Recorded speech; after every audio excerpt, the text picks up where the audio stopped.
we were gonna start with the meme again. Yeah. Yeah, so this one comes to us from Creme Posting, which is basically just where I get all of my memes. It was from Reddit user Kobo Wabo, and they posted a screenshot from the movie Tangled, and it's Love that movie. yeah, it's a good one. And it's there's a sheltered princess with magic hair, labeling Rapunzel. And then it's at the scene where they're at the rough bar with the all the mercenaries around, and so the each of Snuggly Duckling, I think. Oh yeah. So those rough and tumble guys are all labeled that are singing and dancing with her are labeled Denth and Tonk Fa and Claude. It's like, oh yep, that's that only works. Well, no spoilers. Spoilers. Yeah, no, but it's pretty much that's the vibe. Certainly, they meet up in a restaurant, and that's pretty much it exactly. So made me smile. Probably doesn't work so much in the audio medium, but hey, whatever.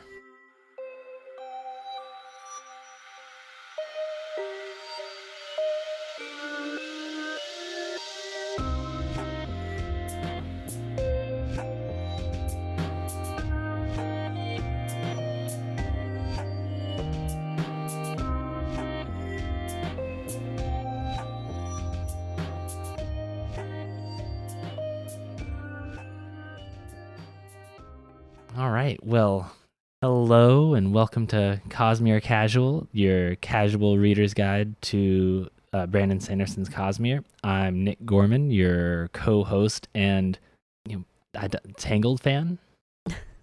And I'm AJ Gorman, your other co-host. Yeah. So today we're talking about Warbreaker. This is our spoiler-free episode. More of a pre-read. Yeah, more of a pre-read, but yeah. So today is a little different because for the first time ever, I have notes and you don't. I've got nothing. I did almost zero preparation for this. Yikes. Yeah, well, one of the first things I wanted to kind of bring up was of all of the Brandon Sanderson books, I feel like there should almost be a trigger warning for this book. Really? Yeah. Even more so than like for Mistborn? Yeah. Huh. So you know how with Elantris we talked about like, oh, this is a zombie book? Yeah. Well, I feel like Warbreaker is even more of a zombie book. Oh, I mean, yeah, but I guess. This isn't really spoiler to say that there are characters, not characters, but there are things that they call lifeless, which are pretty much dead bodies that they've used magic to reanimate. Yeah, I mean, I guess that's zombies, but like ancient voodoo zombies, before it was a pop culture thing. Oh boy. So if that is disturbing to you, because whereas like Elantris, like they were half alive, but if it's gonna bother you to see reanimated corpses, just going around and doing errands. Yeah, they don't really have. There's not really a whole lot left to them, or there's not anything left to them that we know of thus far. But anyways, they're just really just reanimated corpses that you can order around, but there's nothing. There's no personality to them or anything. Right. And also, there's like shipping off a child to go get married to an enemy court. There's strife, as there should be in a novel, but I feel like some of the nature of the strife can be... Yeah, it's more challenging. It's challenging. Yeah, I mean, I don't know, but I mean, like, compared to even things like Mistborn or your Game of Thrones or your other, like, really popular, fantasy stuff, it's like, trigger warning there is just like, oh, this is warfare and there's violence and everything. But like, where this one, it's like you have children giving up their soul. Yeah. And like for like sometimes that hits people differently than, oh, this is war and violence. Yeah, there's a lot of coercion in this one. Mm-hmm. Yeah. So for that reason, I think it's worth talking about trigger warnings and fair. Like, hey, this may be a more difficult read for some people. Right. Well, and that's really interesting because I think in terms of like vibes of the book, like this is I mean, the setting is so bright and colorful, Mm-hmm. and I don't know, people, a lot of the people, at least like the background characters and everything, they just seem kind of happier, right, compared to I think literally any of the other series in the Cosmere, where you've got a. I mean, I think this is the only one where they actually talk about having a middle class and like restaurants and shit. Right. Right. This is not supposed to be Earth-like, but Right. yeah. Like it's set in a tropical sort of environment. Mild climate. Right. They talk about getting all the seafood, and I don't think they talk about spending time at the beach or anything, but like no, it's the inner sea. Yeah, there's a jungle. It's just I don't know the one of the three main storylines. The character Light Song is basically part of the leisure class, where a lot, certainly at the beginning, okay, how he spends. All right. Well, okay. Light Song is a god. He is a god. All they house all of the gods in the court of gods, and they're not really allowed to leave. Yeah. But like when you're introduced to him, his biggest struggle is like, do I want to watch the jugglers again? Or, he doesn't have problems. He's living his best life. He also, I don't know, he's a very good character. Reminds me very much of somebody out of an Oscar Wilde play. Very, Well, there's a lot more, like we talked about in The Emperor's Soul, there's a lot more commentary on art and morality and religion. Yeah, definitely. Which is always interesting to ponder. Yeah. But as you said that there were 3 viewpoints. 3 main storylines, and that's true, but there are 4 main viewpoints that's fair. That we have in this book. It's just one of them Brandon doesn't give us a whole lot of chapters from that character, because he didn't want to. If we saw more chapters from that character, it would give away more of the plot, or he would have been hiding things from us, and then it just wouldn't have worked. He's supposed to be mysterious. Yes. Yeah. But anyways, we have our 3 main characters. We have Ciri, who is a youngest daughter of youngest princess of Idris. Yep. Then we have Vivenna, who is the oldest daughter, also oldest child of the Idrian Kingdom. Idrian King, so she's the oldest princess. And then we have Light Song, who is a god in this world. In Halandr, and specifically in the country of Halandrin. And he lives in the city of Tetalir, and there's basically the way the Idrians and the Halandrins view each other is they're both they're heretics, right? They don't like each other, so they've got like a Cold War stalemate kind of going on deal. Yeah, so it's not spoiler to kind of give you some background history. Idrian was created from the ruling family of Haladrin escaping out of the country and forming Idris. Yeah. So Haladrin feels like everybody who's in it, Idris is really part of Haladrin. Right. They kind of view them as rebels. Yeah, they view the Idrians as rebels, and the Idrians view the Halandrins as usurpers. Yes, and there are big cultural differences between the two. Yeah. And so, before the events of this book, there was, something like a peace treaty between the two countries where the king agreed to... the Idrian king. Yeah, the Idrian king agreed to arrange a marriage between his eldest daughter and the god king of Halandrin when his eldest daughter reached the age of 20. And the day comes when the eldest daughter turns 20. And they send the youngest daughter instead because she's, because he doesn't think that it's going to be enough to prevent war, and he picks favorites. There's no real way around it. He doesn't think he's doing it, but anyways, you can read all that in the annotations. Brandon talks a little bit about that decision more in the annotations on his website. Yeah. The last main viewpoint character is a character named Vasher. And we don't know what he's up to, really. No, he's off kind of doing his own thing, and you kind of see glimpses of him in the other viewpoints. But yeah, so... Well, there's Vasher and his magic talking sword, Nightblood. Okay, I wasn't really thinking of him as a viewpoint character, but... Nah, but I mean, he's such a vibe with Vasher's chapters. Like, even in the prologue. Yeah, so I don't think it's a spoiler to say either that Nightblood is a talking sword. Yeah, no, I mean, that's right there in the prologue. So this is Brandon's take on a talking sword, which is, a pretty big trope in fantasy. I mean, it's not his only take on magic talking swords. No, but this was his, like... He did this very intentionally, like, I want to do a magic sword in my work, and he put a lot of thought and care and development into how exactly his take of a magic sword was going to be. Yeah. And thus far, I think it's working out great. Yeah. So I guess the different... Do you want to talk about, like, the themes? Sure. Yeah, no, because, I mean, so this book was written... I think he said it was written on his honeymoon. So, I mean, for Brandon Sanderson, it's kind of a hornier book. But, I mean, compared to... Really? I mean... Really?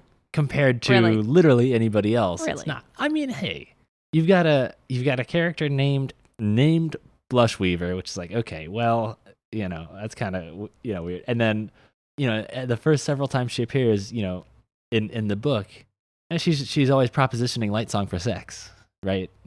So, Yes. I mean, it's not the raciest, but, for Brando Sando, It's a little more edgy, I suppose. It's just more openly sexual without having explicit sex scenes in it. Right. Yeah. So, I don't know. So there is that. The other thing is that I think even more than other fantasy books, the theme for this one is reversals and Oh yes. And even to an extent subverting expectations. Yeah, so everything that he did with Mistborn, he was like, I'm going to flip the script. Yeah. In Warbreaker. I don't really want to go too much more into the details than that, though, right? Because I don't want to tell you, like, all right, and here's this plot twist, and here's that. Like, yeah, we should probably save that for the next episode. Yeah, I mean, this one is a little bit twistier. Lots of twists. Yeah. Lots of twists that some people are going to see coming, other people aren't going to see coming. I don't know. I was talking about this with one of my coworkers the other day, and she had, talked about, which ones that, because there was one plot twist that I found very impactful, and she saw it coming a mile away. I don't think I saw it coming. Yeah, but, I definitely didn't see it coming. At the end of the day, it's like, I want to be surprised. I want to be fooled. I want to buy into it. And, same. Yeah. And then you read it again, and it's a whole different experience. Yeah. So this is definitely a good book for the reread. Yeah. There will be sequels to this book, but is that for sure? Is that confirmed? Yeah. Okay. But it reads very much as a standalone. Yeah. The magic system has to do. So the magic system is called Awakening.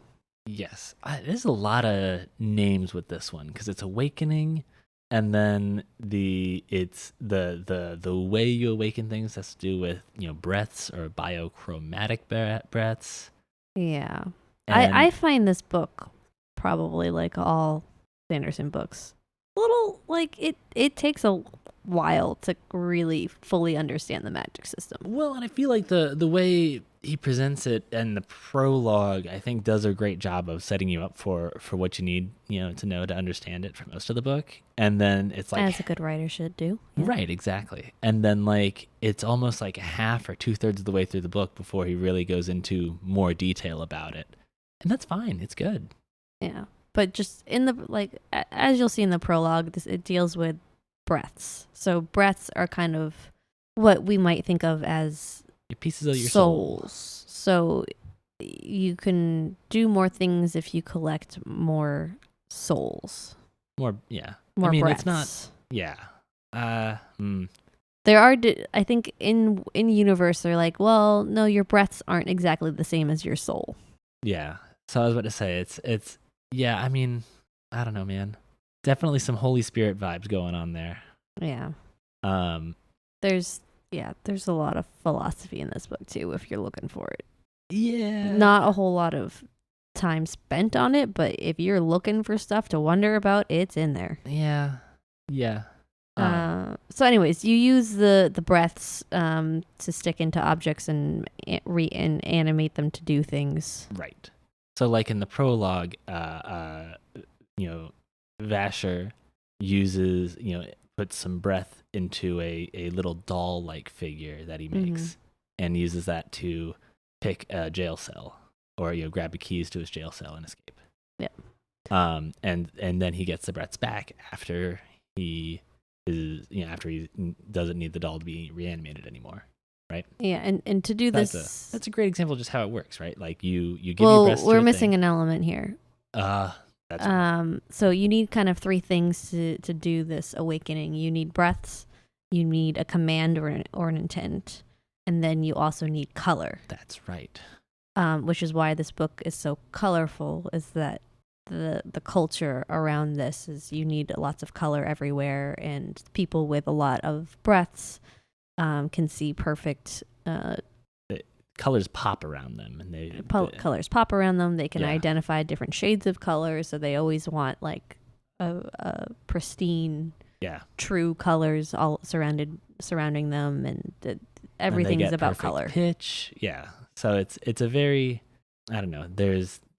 I don't think he has, like some authors will like write songs with their books, right? I don't think there's any of that in this one. But I think Brandon has said he's terrible at poetry, so he avoids that. Interesting. Okay, I dig. But even still, there are lots of you get the vibe that it's very it's a loud, clamorous. I don't know, man. There's just a lot. It seems like a noisy kind of place. The setting. Yes, lively. Yes, colorful, bright, loud.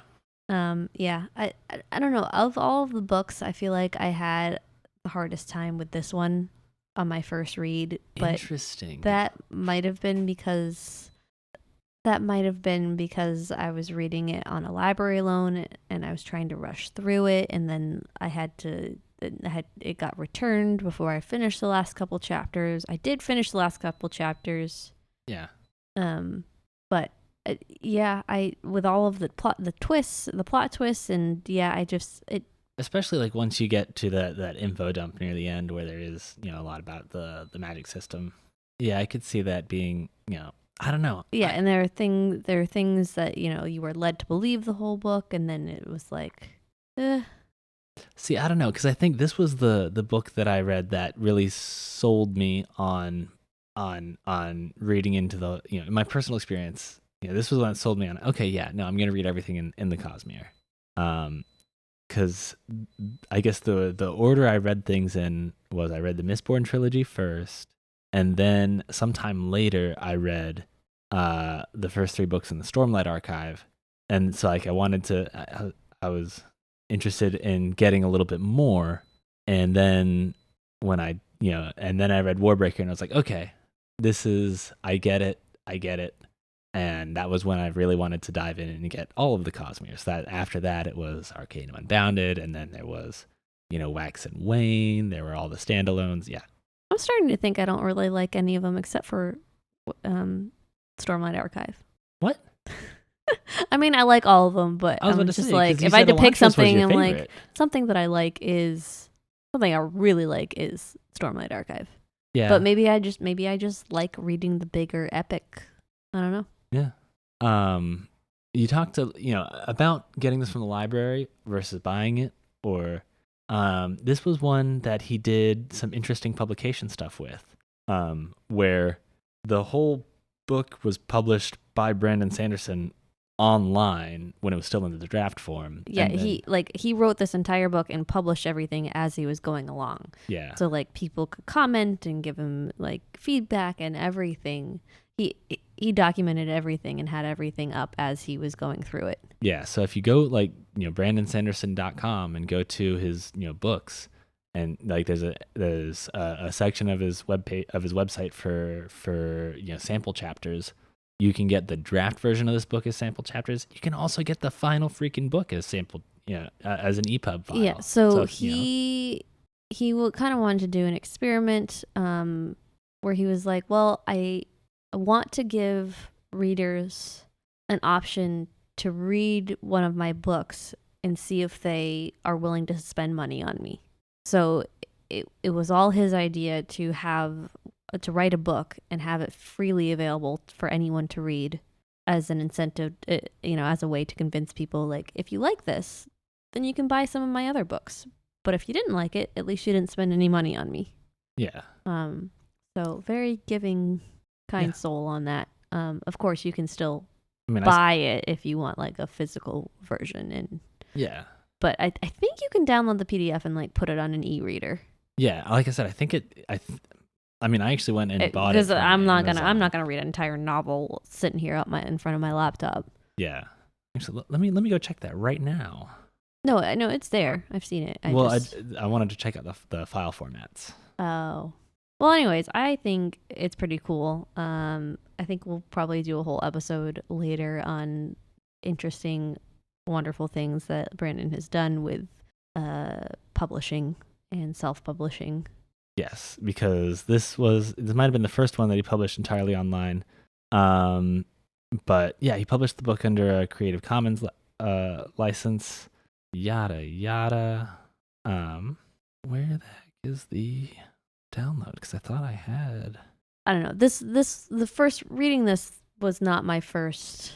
Reading this did not convince me to continue on with the others. I think it was more keeping up with what you were reading, and then when we finally got to The Way of Kings, I'm like, I freaking love this. Yeah.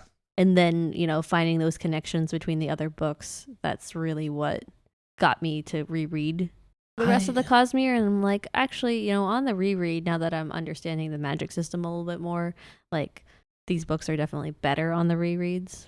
I don't know. See, I mean, like, yes, I think I agree with you, but I really liked, I like standalone books. I like being able to have a sense of closure at the end. And Warbreaker checks a lot of my boxes for me, right? It's got, it's got a few really engaging characters. I really like the I like Lightsong a lot. I think that might be my favorite character that Brandon has written. I like the mercenaries. I like their role in the story. I like the, taking a step back, I like the reversal of expectations that he pulls on us, several times.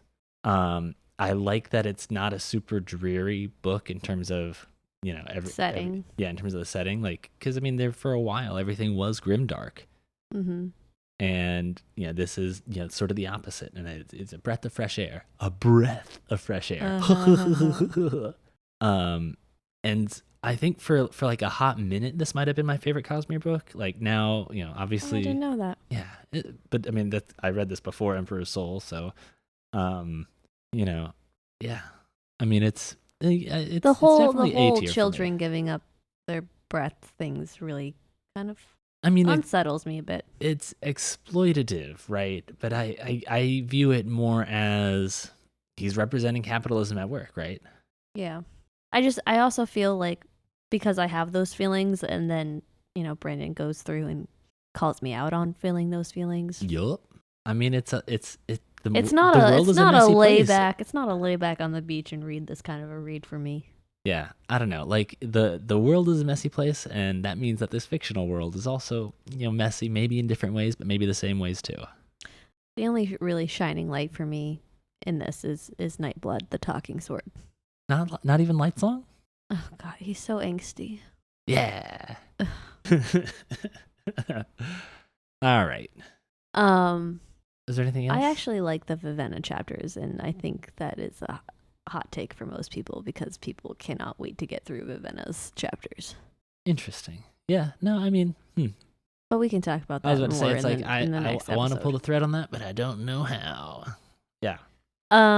If you are reading this for, the second, third, fourth, fifth, sixth, seventh time, make sure you look out for, pay attention, especially for Vasher, Nightblood, Vivenna. also pay attention to the emphasis of colors in their language. Yeah. Yeah, I'm trying to think who in here is a world hopper. Hoyd makes an appearance under the name Hoyd, so you'll spot him. And then the other folks that are world hoppers, I believe, identify themselves as world hoppers in the book. Certainly in the annotations, Brando talks about it on his website, or in the if I purchased it from Amazon, so like I got the Kindle version, so my ebook has links to annotations built into it. So he talks about where people were world hoppers in that. Huh. I haven't finished my reread yet, dear. Yeah, me neither, but we'll talk more about this. We're glaring at each other. What are you thinking? Tell me, but don't spoil it. Yeah. So, I think we'll leave it there. Yeah. Thank you for podcasting with me, dear. And thank you, listeners, for listening to our podcast. Our intro and outro music is licensed through Tribe of Noise. The artist is Ketsa, and the song is Odyssey. If you have any questions or comments, or want to hear any requests for topics, you can email us at cosmerecasual@gmail.com. And until next time, keep your wits about you. Ha! Ugh. Ha!